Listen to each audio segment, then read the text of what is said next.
important goals in life. Hello guys, this is Yundel again. Today I want to share with you some thoughts how to achieve some goals in our life.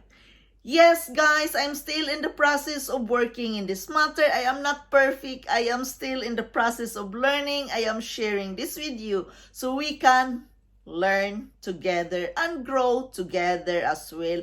We can inspire each other, motivate each other to reach our goal. Even at my age, guys, still I am trying my best to reach my goal. I am not there yet. I keep studying. So, yeah, where I am going to be, I'm not sure, but I know someday I'm going to reach my goal. Each and every one of us have goals in our life, have wishes and dreams in our life. Now, at the moment, I need something for a change for the reason of my health. So guys, we are all capable of reaching our dreams and goals in life. How to achieve the important goals in our life. Guys, always believe in yourself and always start what you love doing. What you want to share. How can you be a service to others? How can you do the first step? But guys, in every step, there's always trials and hindrances. Keep on going and be grateful every moment because there is something to learn. So guys, we must be proactive. We must do the work. We must take the work in advance to reach the important goals in our life. It's not easy. It's not always easy, guys. It's hard. Just think of me, guys. I've been studying all these years. Still, I am not reaching my goal. I thought I was, when I finished my accounting, I am reaching my goal. But now, I'm in the other side of the road, trying my best to get another degree. So guys, how to achieve reaching the important goals in our life? Always start what you love doing. Define it by loving yourself first. Love, remember, we live in this world with the law of love. So guys, find always the thing you love doing and know what you want to do, where you want to go, and most of all, love yourself because love is very important, guys, that can push you through where you want to be, what you want to create. So guys, again, we must learn to be proactive. Let goals are the ones you dream which makes you happy. So that is very important, guys, because useless when you are dreaming something and that cannot make you happy. It's just useless. Don't use your energy on that kind of thing, guys. And because life is so short, we must know ourselves. We must know what we want doing, what we love doing, so we can reach the important goals in our life. It's not always about money, guys. Of course, money is important, but finding your happiness, finding the love, what you want to do, it is not always about money. Again, as I mentioned from my previous video, if you don't have the money to go to school, to reach your goals and success, remember guys, there is a library. You can borrow books. You can start on reading. And here in the YT platform, I remind you that this is a global university. You learn a lot from this platform. So search knowledge, search things, research things. You have to read, watch, and listen. Be a good listener if you want to be a good speaker. Again, this is not easy, but as we go to this journey, step by step, we must know what we are doing what we love doing, and where we are going to go. Start always.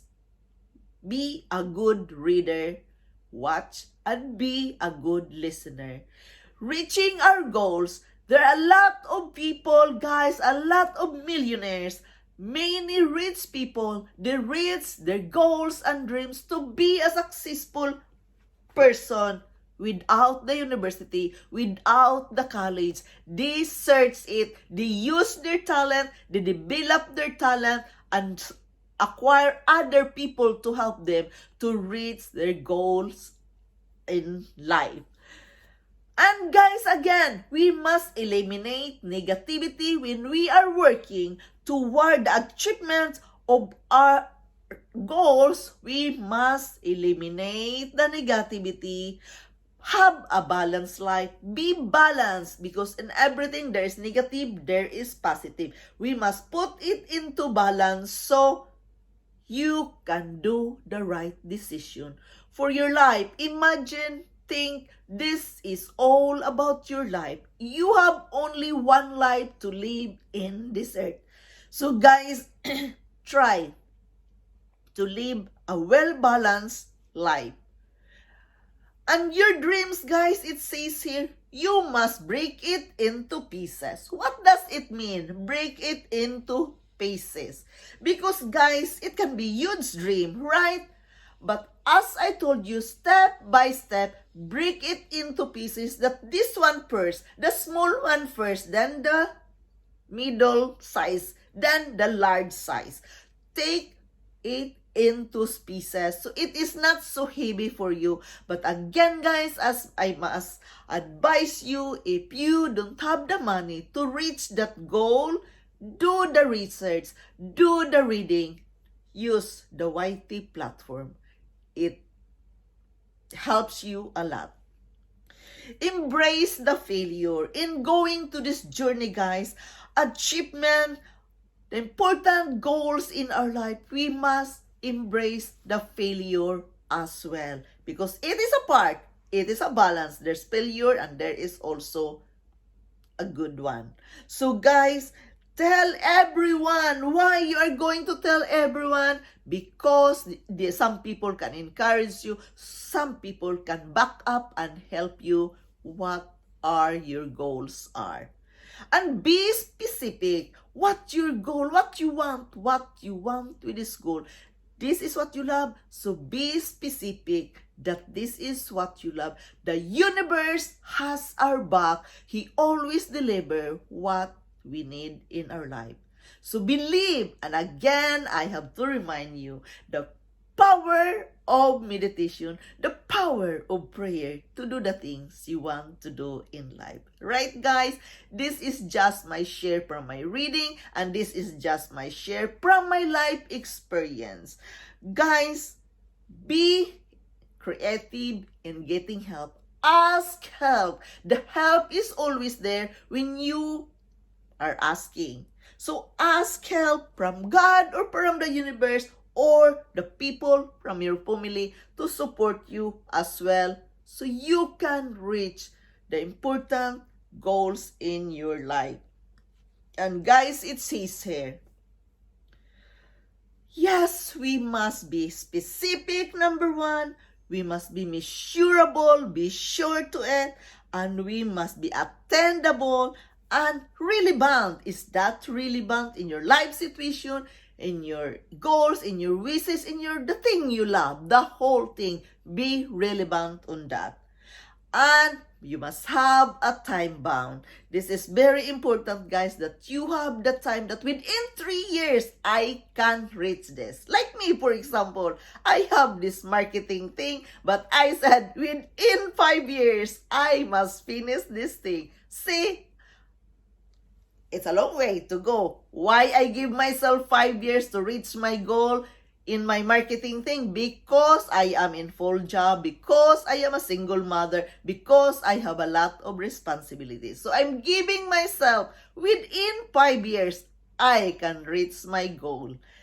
See? Nothing to worry.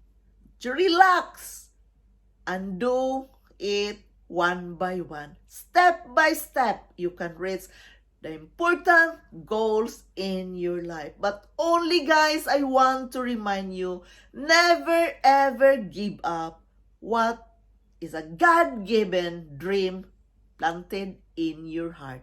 God give you that dream. God give you the ideas to reach that goal. So do the work, guys. Don't ever give up. It is your dream. Don't die without fulfilling it. Do the work. And again, you must start from reading, watching, and be a good listener.